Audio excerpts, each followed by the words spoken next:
बुहारीले कस्तो छ अहिले? मलाई के थाहा छ आफै सोधे भइहाल्यो म काममा गएँ के तालको मान्छे रहेछ होइन यसलाई थाहा नभएर कसलाई थाहा हुनु रहेछ गाम्लेलाई बुहारी ए बुहारी हजुर आमा कस्तो छ अहिले तिम्रो भन त हिजोभन्दा अलिक कम भएको छ आमा ल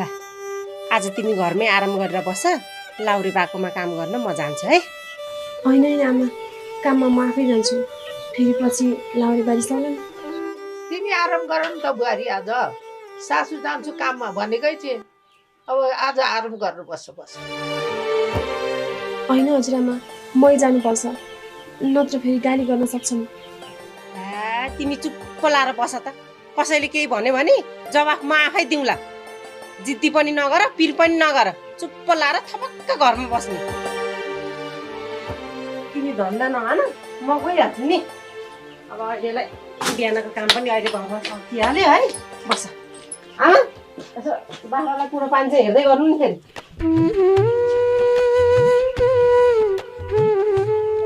जाऊ त जाऊ भित्र गएर आराम गरेर बस जाऊ